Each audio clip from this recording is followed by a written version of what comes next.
জনাবে মুহাম্মদুর রাসূলুল্লাহ, সকলেই বলুন সাল্লাল্লাহু আলাইহি ওয়াসাল্লাম। আসিয়ামু জান্নাতুম মা লাম ইয়াখরিকুহা, বিশ্ব নবী বলেছেন রোজা হলো ঢাল স্বরূপ।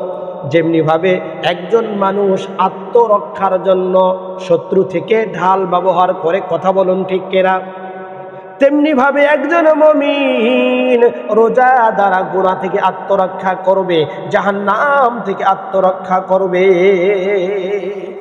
সম্মানিত ভাইরা আমার, যদি এই ঢাল যদি ফুটো হয়ে যায়, এই ঢাল যদি ভেঙে যায়, এই ঢাল যদি ছিঁড়ে যায়, তাহলে এই ঢাল দিয়ে শত্রু থেকে আত্মরক্ষা করা যায় না, কথা বলুন ঠিক কিনা।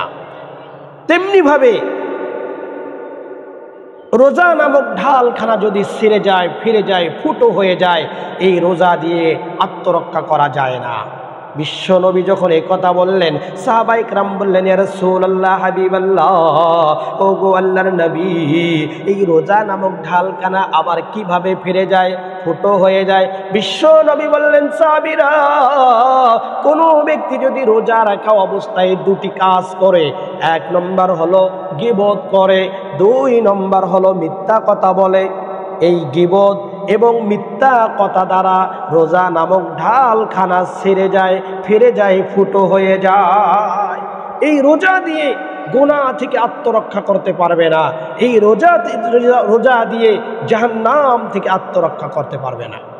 এই জন্য সম্মানিত ভাইরা আমার, এই গুনাহগুলো হয়ে থাকে জবানের দ্বারা। কিসের দ্বারা? জবানের দ্বারা হয়ে থাকে।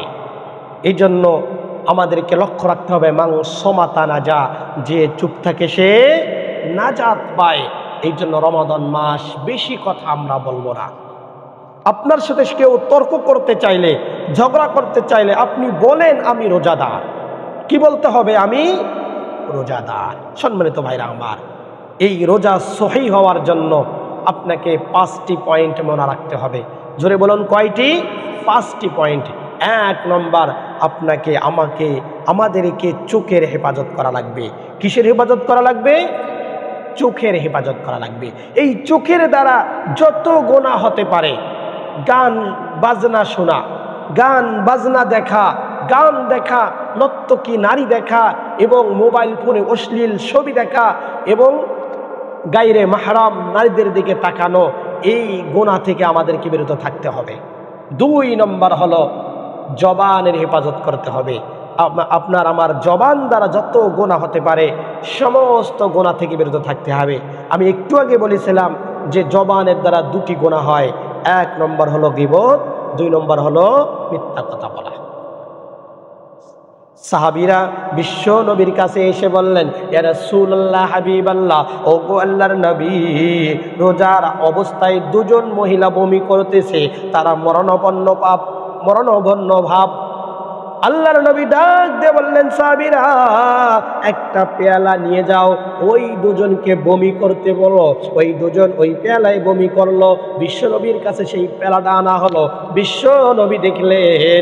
আমি মা বোনদেরকে বলবো, আপনারা মা বোনদের কাছে এই মেসেজটা পাঠিয়ে দেবেন, তারা যেন এই 2টি গুনাহ থেকে বিরত থাকে। 1 নম্বর হলো মিথ্যা কথা বলা, 2 নম্বর হলো গীবত করা। এই রমাদান মাস কাজ নাই, মা বোনেরা 2-4 জন মহিলা একসঙ্গে বসে তারা গুজব করতে থাকে, চকলখুরি করে, একজনের কথা আরেকজনকে লাগিয়ে দেয়, কথা বলুন ঠিক কিনা। এই জন্য আমাদেরকে মা বোনদেরকে এই মেসেজটা পাঠিয়ে দিতে হবে। মা বোন সহ আমাদের সকলকে আল্লাহ রাব্বুল কারীম এই জবানের গুনাহ থেকে হেফাজত করুন, সকল আল্লাহুম্মা আমিন। 3 নম্বর হচ্ছে কানের গুনাহ। এই কান দ্বারা যত গুনাহ হতে পারে, গান বাজনা শোনা এবং মানুষের গীবত শোনা থেকে আমাদেরকে বিরত থাকতে হবে। এই 3 অঙ্গ নয়, শরীরের অঙ্গ প্রত্যঙ্গের দ্বারা, সমস্ত অঙ্গ প্রত্যঙ্গের দ্বারা যত গুনাহ হতে পারে সমস্ত গুনাহ থেকে আমাদেরকে বিরত থাকতে হবে। 5 নম্বর হলো অতি ভোজন না করা, কম খেতে হবে। অতি ভোজনের দ্বারা কামভাব সৃষ্টি হতে পারে, আমাদের এই জন্য কম খেতে হবে। সম্মানিত ভাইরা আমার, এই রমাদান মাস সিয়ামের মাস। সিয়াম অর্থ হলো বিরত থাকা। আমাদেরকে বিরত থাকতে হবে, গুনাহ থেকে বিরত থাকতে হবে। চকলখুরি, মিথ্যা, গীবত থেকে আমাদেরকে বিরত থাকতে হবে।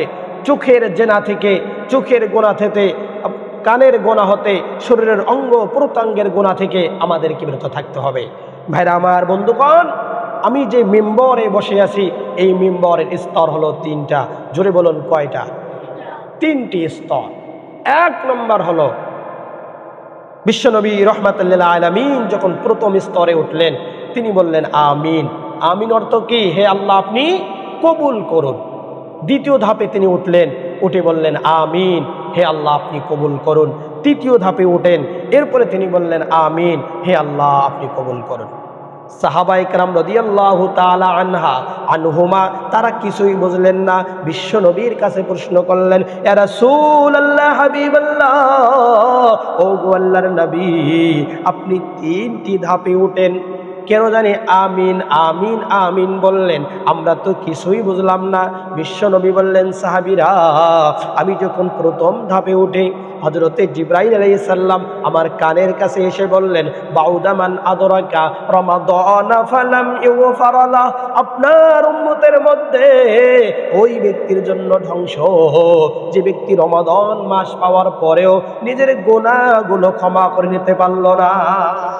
ওই বদদুয়ায় আমি বলছি, কুলতু আমিন, হে আল্লাহ, আপনি কবুল করুন। সম্মানিত ভাইরা আমার, পবিত্র মাহে রমাদান মাস, পবিত্র মাহে রমাদান মাস, আপনি কতটুকু আমল করলেন? আপনি আপনার গুনাহের জন্য অনুতপ্ত হয়েছেন কিনা? আপনি তাওবা করেছেন কিনা? এটা আপনার অন্তর জানে, কথা বলুন ঠিক কিনা? এই রমাদান মাস পাওয়ার পরেও যদি আপনি নিজেকে সংশোধন করতে না পারেন, তাহলে আপনার জন্য ধ্বংস অনিবার্য।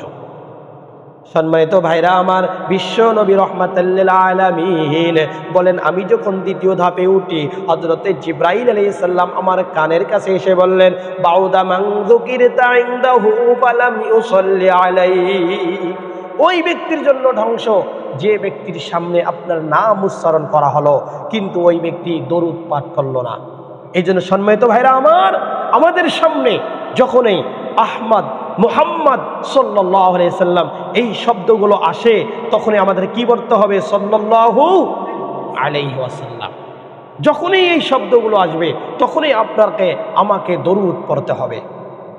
বিশ্বনবী রাহমাতুল লিল আলামিন বলেন, আমি যখন তৃতীয় ধাপে উঠি, হযরতে জিবরাইল আলাইহিস সালাম আমার কানের কাছে এসে বললেন, বাউদামান আদরাকা আবাওয়াইহিল কিবারা আহাদুহুমা আও কিলাহুমা ফালাম ইউদখিলাহুল জান্নাহ, আপনার উম্মতের মধ্যে ওই ব্যক্তির জন্য ধ্বংস যারা পিতামাতা উভয়কে অথবা একজনকে বিরুদ্ধ অবস্থায় পেল, তার খিদমত করে জান্নাত হাসিল করতে পারল না, ওই ব্যক্তির জন্য ধ্বংস।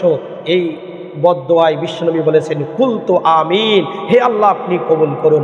সম্মানিত ভাইরা আমার, পবিত্র মাহে রমাদান মাস, আপনার আমার যাদের দুজনায় বেঁচে আছে, আলহামদুলিল্লাহ, তাদের জান্নাত বেঁচে আছে, তাদের খিদমত করে জান্নাত পাওয়ার একটা রাস্তা আছে, কথা বলুন ঠিক কিনা?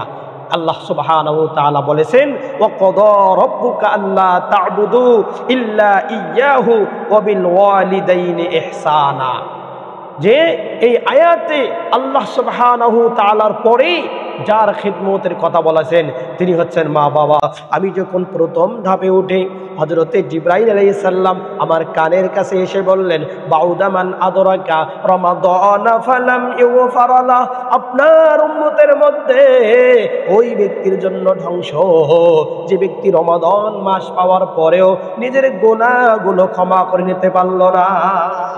ওই বদদুয়ায় আমি বলছি, কুলতু আমিন, হে আল্লাহ, আপনি কবুল করুন। সম্মানিত ভাইরা আমার, পবিত্র মাহে রমাদান মাস, পবিত্র মাহে রমাদান মাস, আপনি কতটুকু আমল করলেন? আপনি আপনার গুনাহের জন্য অনুতপ্ত হয়েছেন কিনা? আপনি তাওবা করেছেন কিনা? এটা আপনার অন্তর জানে, কথা বলুন ঠিক কিনা? এই রমাদান মাস পাওয়ার পরেও যদি আপনি নিজেকে সংশোধন করতে না পারেন, তাহলে আপনার জন্য ধ্বংস অনিবার্য। সম্মানিত ভাইরা আমার, বিশ্ব নবী রাহমাতাল লিল আলামিন বলেন, আমি যখন দ্বিতীয় ধাপে উঠি, হযরতে জিবরাইল আলাইহিস সালাম আমার কানের কাছে এসে বললেন, বাউদা মান যুকিরতা ইনদাহু ফালাম ইউসাল্লি আলাইহি। ওই ব্যক্তির জন্য ধ্বংস যে ব্যক্তির সামনে আপনার নাম উচ্চারণ করা হলো কিন্তু ওই ব্যক্তি দরুদ পাঠ করলো না। এই জন্য সম্মানিত ভাইরা আমার, আমাদের সামনে যখনই আহমদ, মুহাম্মদ সাল্লাল্লাহু আলাইহি সাল্লাম এই শব্দগুলো আসে, তখনই আমাদের কি বলতে হবে? সাল্লাল্লাহু আলাইহি ওয়াসাল্লাম। যখনই এই শব্দগুলো আসবে তখনই আপনাকে আমাকে দরুদ পড়তে হবে। বিশ্বনবী রাহমাতাল লিল আলামিন বলেন, আমি যখন তৃতীয় ধাপে উঠি, হযরতে জিবরাইল আলাইহিস সালাম আমার কানের কাছে এসে বললেন, বাউদা মান আদরাকা আবাওয়াইহিল কিবারা আহাদুহুমা আও কিলাহুমা ফালাম ইউদখিলাহুল জান্নাহ। আপনার উম্মতের মধ্যে ওই ব্যক্তির জন্য ধ্বংস যারা পিতামাতা উভয়কে অথবা একজনকে বিরুদ্ধ অবস্থায় পেল, তার খিদমত করে জান্নাত হাসিল করতে পারল না, ওই ব্যক্তির জন্য ধ্বংস। এই বদদোয়ায় বিশ্বনবী বলেছেন, কুলতু আমিন, হে আল্লাহ আপনি কবুল করুন। সম্মানিত ভাইরা আমার, পবিত্র মাহে রমাদান মাস, আপনার আমার যাদের দুজনায় বেঁচে আছে আলহামদুলিল্লাহ, তাদের জান্নাত বেঁচে আছে, তাদের খিদমত করে জান্নাত পাওয়ার একটা রাস্তা আছে। কথা বলুন ঠিক কিনা?